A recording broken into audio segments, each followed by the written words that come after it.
All right. Welcome to the Healing Your Pet podcast. I'm Jesse, and this is Alex. Hello. Sorry. Now you can say hello. Hello. All right. Excuse us in our semi-exhausted state. We did get up at 3 a.m. to go hunting today. Didn't see anything, but or we saw something. Our cats kept us up the few hours we were supposed to be sleeping prior to that. I might add. Yeah. So we're mildly exhausted, but we're hanging in there. So we thought today we would talk about fleas, because everybody wants to know, or they always want to ask what to do about fleas. And there are options you can do that are not necessarily poisoning your pet. And so we have talked about the last episode. We've kind of brushed on this when it comes to allergies. You can have flea, your pet can have an allergic reaction to fleas, which is a lot of the time the way people actually find out they have them. But in reality, like, you should be checking your pet for fleas all the time, because there's a very good chance, not a very good chance, but there's a chance they have them, or at some point in their life they will get them. And a lot of people kind of live in denial that their pets can get fleas. It has nothing to do with hygiene or cleanliness or anything like that. It's just a fact of life. Part of owning pets. Yeah. It's a fact. It's a fact of life when you have pets. So we wanted to kind of just, what we're going to do is, this is a two-parter, so we'll give you an overview of, what, reactions to fleas and things like that, and then we will go into oral preventatives for fleas today, right? And then next time we will do one about topical treatments and what you can do in your house, because taking care of them in your house is very important. It's like you will find them all over the place if you're not taking care of it. So, all right. So, where do you want to go from here with when it comes to what to do about fleas? Okay, so I guess we'll start off with, a lot of people think of fleas and ticks, honestly, as far as like time of year, they really do coincide, unfortunately. So a lot of people think of fleas and ticks as like a maybe late spring and like summer problem, but in reality, they start off a lot earlier in the spring than you might think, especially ticks, actually, but fleas too. And then a lot of times over the summer, things can actually calm down, or at least appear a little more calmed down than you might expect. So sometimes when you're looking for them the most, like over the summer, is when you might not find them. And then in the fall, a lot of people think, oh, it's below freezing at night now, or, of course, depending on where you are, that might never really happen. So people think like that's going to kill them off, and you stop thinking about them. But they can really make a comeback in the fall and get really bad again. Most places in the winter, even if you live somewhere where, like we're in Michigan, even if you live somewhere significantly further south of us, things do tend to get better in the winter. Even if you don't ever really see freezing conditions, at least things normally aren't as bad in the winter. They're a little easier to control. But unfortunately, if you don't ever see freezing conditions, it doesn't help. It definitely adds to the flea life cycle control challenge. So I just wanted to put that out there, kind of overall idea of timing and when things are bad. Cattail. You can't really see him in the camera, but no, one of our cats is visiting. Wit is visiting. But quick little backpedal. So, like Jesse said, if fleas make your pet itch, that means they're allergic to them. We talked a little bit about that last week, but I want to let you know that if you are unfortunate enough to have a pet that is allergic to fleas, which is extremely common, but certainly not all cats or dogs are allergic. Sometimes they don't make them itch.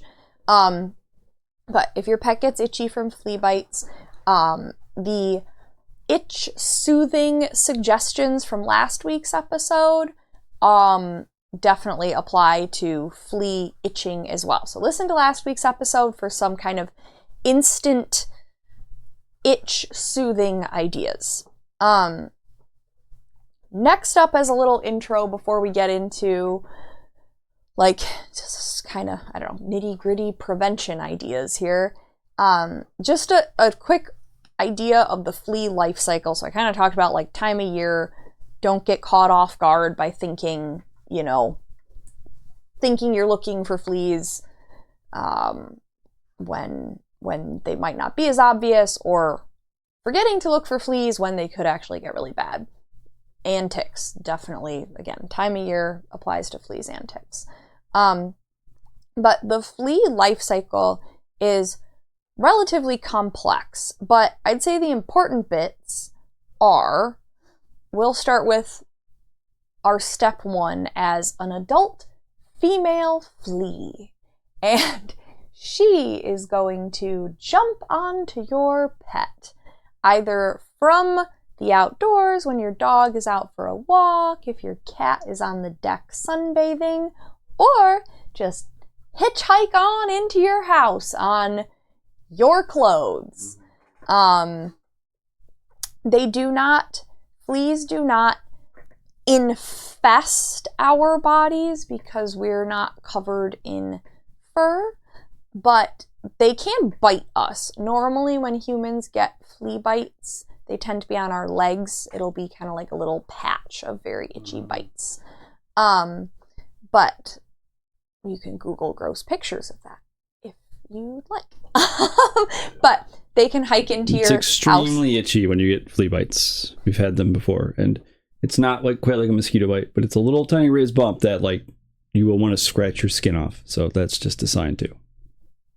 Someone needs to take their B vitamins, because the couple times this has happened, he gets flea bites and I don't. But I have had... Or you just don't get reactions to them. I don't get any itchy raised bumps. I have had flea bites. Like one time when I was a kid, we had like family pets bad infestation, and I did have flea bites then. So I can attest. They are particularly itchy and horrible. Anyway, tangent. So, flea life cycle. Okay, adult female flea ends up on your pet somehow. She now must bite your pet, drink your pet's blood in order for her to be able to lay her nice, juicy flea eggs. So, she drinks blood, lays eggs. Eggs fall off pet into... Eggs can, I think hypothetically, they can either hatch on pet or fall off pet and hatch in environment. Nobody cares. They turn into eggs, hatch. Little tiny larvae come out. Yum. Larva pupates. This is a more important step. Pupated larvae are these gross brown, surprisingly large. Like, you can, I actually suggest looking up images of them so that if you're looking in your house, you know what you're looking for. They are massive. Yeah, like they're much bigger than an adult flea. You know, an adult flea is not microscopic. You can see it with the naked eye, but it's pretty tiny. You know, it's like a little brown speck, a sesame seed maybe. Whereas the pupae are quite large, and they're almost like a little bit spiky looking. They're gross. So these things are important because they tend to end up underneath furniture in your house. And they are extremely difficult to kill, unfortunately. And that pupated larva is sort of what makes a flea infestation the worst thing ever, because it's very difficult to kill. Drying it out is difficult. Killing it with heat is difficult. Killing it with moisture is difficult because it has this nice waxy coating on there. Water can't get in to drown the nasty little larva inside of there. Like, chemicals don't get through that casing very well. They're hard to kill. And they can stay pupated like that forever. Sure, except that's like a weird, I feel like that's not a good representation. Yeah, like that or like that maybe. Something like that. So this is just an example of what a pupa looks like, and it's way bigger than an actual flea, like significantly bigger. yeah. Look under your furniture, look under, at the edges of furniture. If you have like carpet with like some furniture sitting on it, they tend to be under there. We have a cat scratcher in our house, and whenever you find them, that's under the cat scratcher. Yeah, so we regularly look under there and vacuum to make sure there aren't any hiding from us. And as long as we do that, then there aren't any, right? You just have to stay on top of it, and then it's not a problem. But getting on top of it if you have an infestation is a nightmare. So, okay, pupa, horrible. They can stay that way for like up to a year or almost a year, which is insane. And then they hatch out, new flea jumps on your pet, bites pet, cycle starts all over, right? And that's just one. And for every female flea, she's producing thousands of eggs. And I guess another important step is, an important thing that happens in this process is when the female bites, has her blood meal, the flea poop, that's what we call flea dirt. So when you're flea combing your pet and you're looking for flea dirt, we call it flea dirt because it literally looks like dirt, because it just looks like little black or dark brown little specks of dirt. It looks pretty unassuming, but that's normally the thing you'll find when you're flea combing your pet. And what that is it's just digested blood.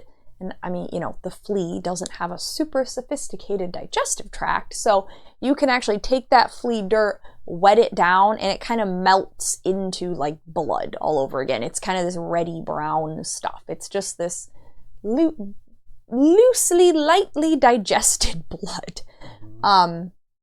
is what it is. So there's the flea life cycle for the parts we care about anyway. Yeah, should we get into things you can actually do? Yep. So first, focusing on prevention mostly here. So prevention being oral things you can do, not just medications or something like that. Diet, things you could get for your pet on your own. You don't have to go in and get a prescription for or pay for some expensive, really terrible for your pet flea treatment. There's a ton of that stuff on the market, like the little thing you break and you put on their neck, or you can give them a pill. A lot of that stuff is just really terrible for your pet. But there are options out there that are not as bad. That not 100% perfect. I think nothing really will be, but there are better options out there. Yeah.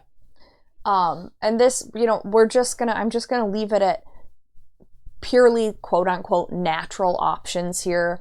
I think there are some chemical options that, like, if you have to use the chemicals, there are definitely some that just work better than others. And I think there's some that seem to be a little less toxic and some that are more toxic, but that's like a whole different road to go down. Talk to your vet, and always talk to your vet, obviously, but that's their expertise anyways. They can definitely help you there. So the first thing we're gonna say, shocker, is diet matters. Yeah. So that's the key to everything on this podcast and show is, and our entire get up is feed real food to your pet. Yeah. There you go. Most problems solved. Yep. And the reason it's important here is if your pet has a really strong immune system, they've got a healthy base to their biological pyramid, they will not be as attractive to pests, including fleas and ticks. So diet is really important. Feeding a well-balanced, fresh diet, it's step one, honestly. It's the best thing you can do as prevention. And then just adding a little bit to that, also feel like I say this for most things, adding a good probiotic and digestive enzyme, specifically, again, targeting having a really strong, robust immune system here, because so much of the immune system is in the gut. Target good gut health, keep your gut bacteria happy, good things happen, including fleas and ticks deciding to bite the less healthy people, not you. So people, including pets. Question about ticks, though. Mm-hmm. Ticks don't just bite onto whatever they get their hands on, or their little whatever they're on, their proboscis on, or whatever the hell they latch on with. But like, you know, if you're out, like we're out hunting, you know, we can get, like I've gotten ticks. You've had ticks on you. Consider ourselves pretty healthy people. Apparently I don't take enough B vitamins, but anyways. It's whatever. It just always gets brought up. I don't take enough B vitamins. It's always you know, every time we have an argument, it's about the B vitamins. Anyways, but the ticks, they don't they just latch on to whoever, right? It's like they're opportunists, or no? Like when it comes to pets, because like Wit here sleeping, you don't see him, but like I found Wit had a big bulbous rubbery tick on him, and he's an indoor cat, doesn't go outside, and they eat healthy raw food, and if I ever find a flea, I find it on him. The other ones I don't ever find fleas on. Yeah. There is not like super strong, awesome scientific, you know, data, evidence to my knowledge. I don't know, I could be wrong.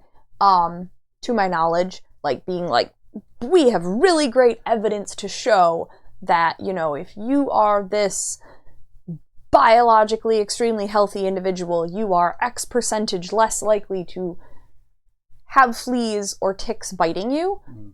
But a lot of doctors agree, you know, especially those who have been in practice for many decades. It's, I'd say, pretty, I mean, I can't say universally, of course, but it's really widely agreed upon, I would say, by like veterinarians who have been around for a long time, that this is a thing.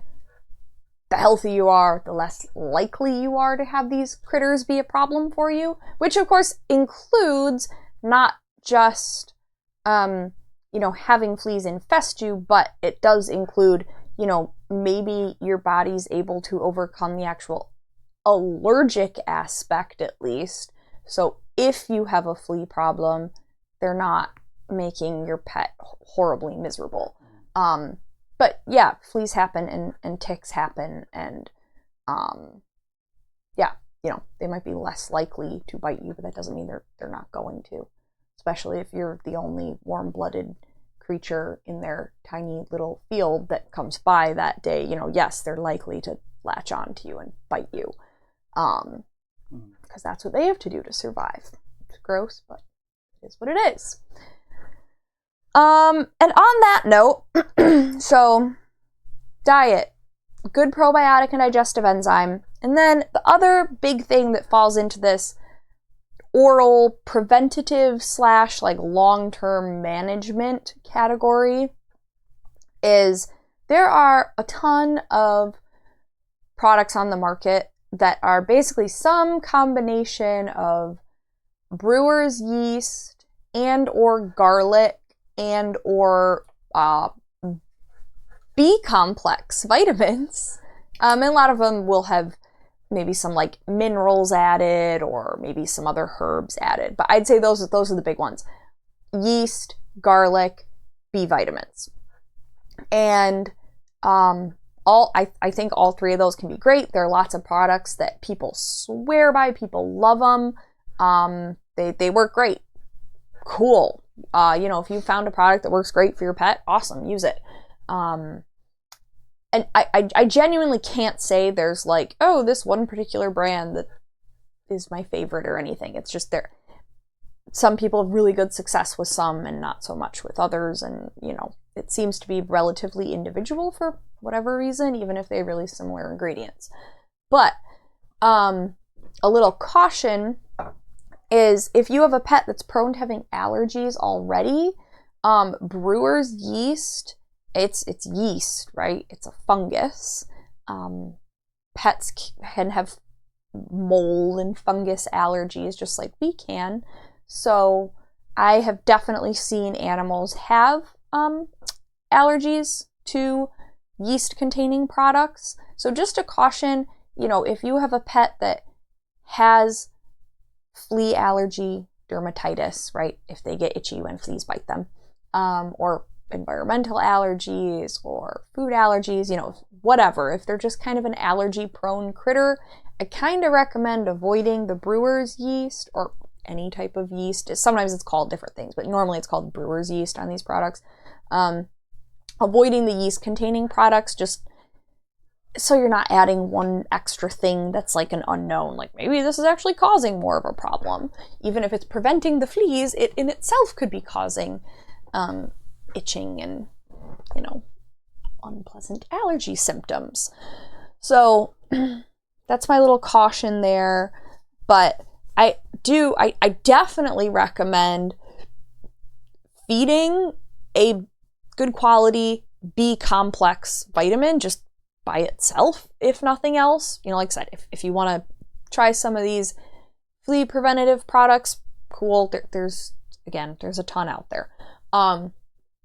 But if you want to kind of go the simple route, or if you do have one of these allergic pets that you want to be cautious with, I would definitely recommend trying a B complex. It can make a big difference in keeping all sorts of bugs away, mosquitoes included. What makes a B complex a good B complex, a good source of B complex vitamins or whatever? We should do an episode on that. Okay. So it's a long answer. We should do an episode on what to look for in like any supplement. And to be honest, it's mostly what to avoid. Okay. But no fillers. Right. So because most vitamins you buy at the store don't do anything, right? They just go right through you. So I'm just saying for pets, like, right. We just need to find a good source of vitamin. So I guess we'll have to cover that in a different podcast, right? But any quick notes about that? Like we were listening today? Honestly, what I recommend doing, go to your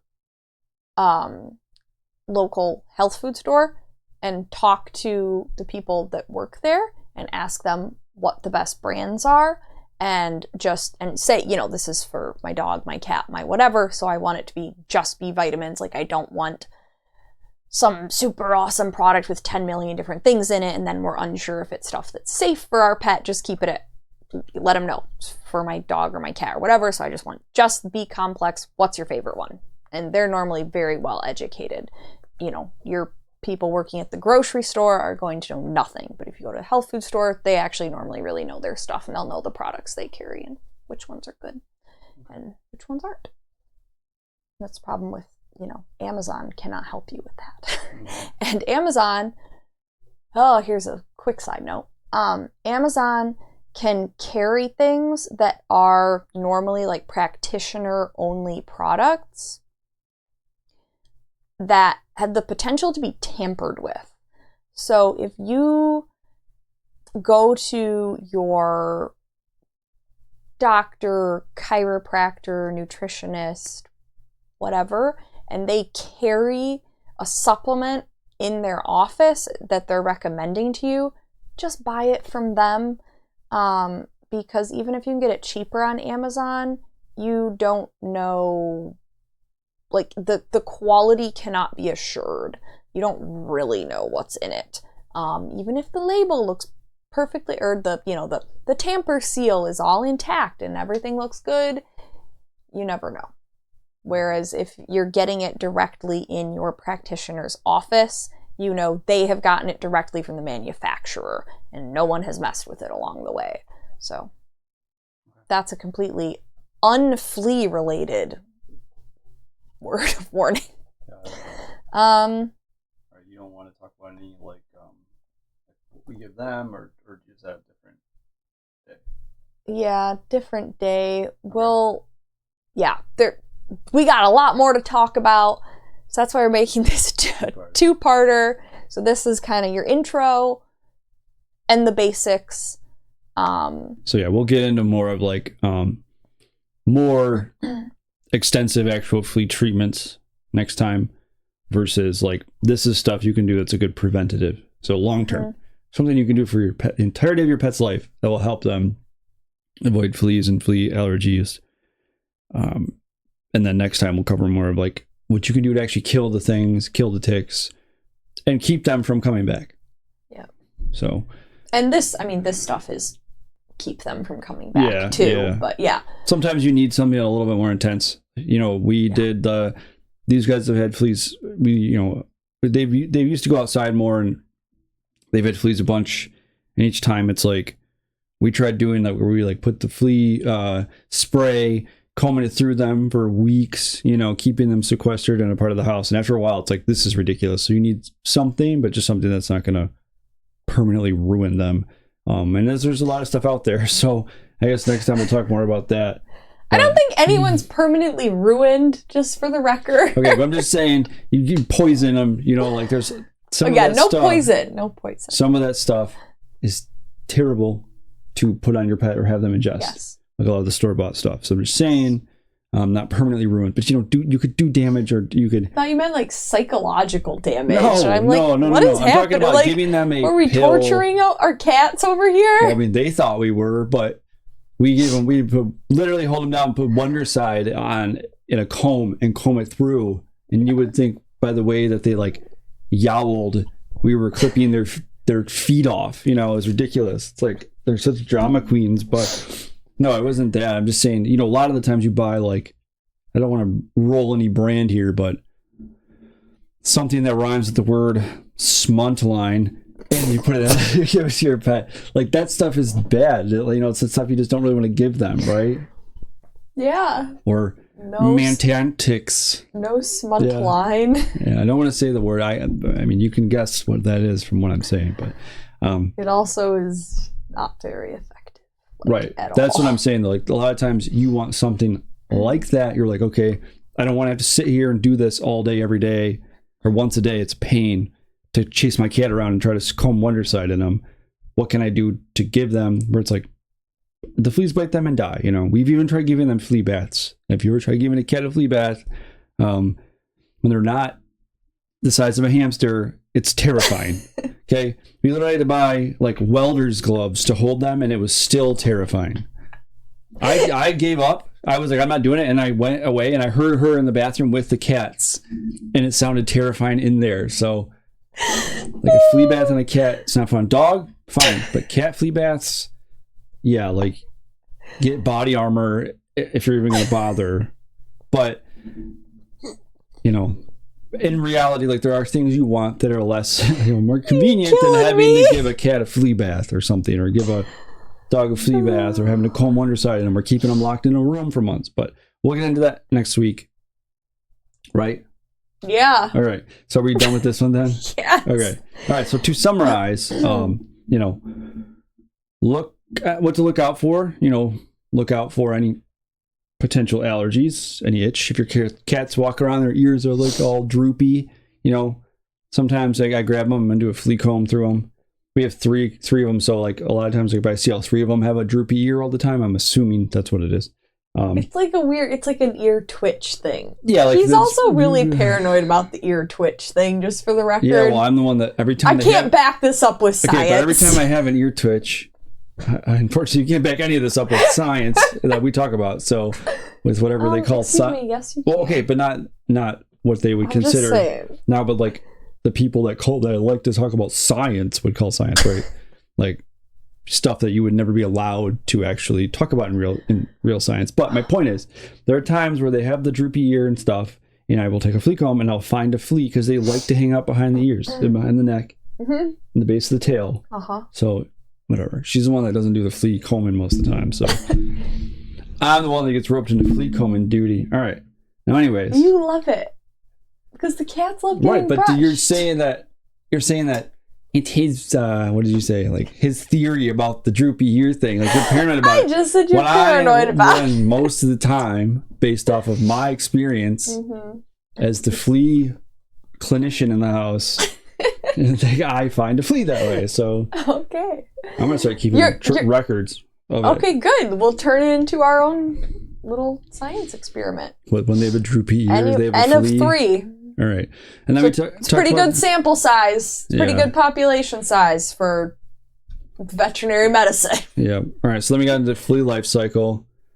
What to look out for with that. Check out for those pupas. It's pretty gross. And when you find them, you are mind blown about how big they are. If you ever comb a flea out of your pet, it's this little teeny bug. And then you have this pupa that's like, you know, it's a decent sized thing. So you can't miss it with the naked eye. And then, you know, long-term prevention would be a good diet, finding a good probiotic. You know, sometimes there's different products like using with the brewer's yeast and stuff, but be wary if your pet has allergies. So the next time we'll get into like, what can you do to kill fleas now? Mm-hmm. I know if you have fleas right now, it sucks. You have to wait a week, but it's just a lot. It'll blow your mind. I'm trying to put it all in one place, so it's like it'll be worth kind of work through it. It'll be worth the wait. I promise. We need to do a stellar podcast for it. So maybe not get as derailed as this one. Yeah, whatever. I'm tired. I got like 3 hours of sleep and you know, cat drama last night. So there's a lot of cat drama. We have a cat. One of the cats like this. We have a foster fail.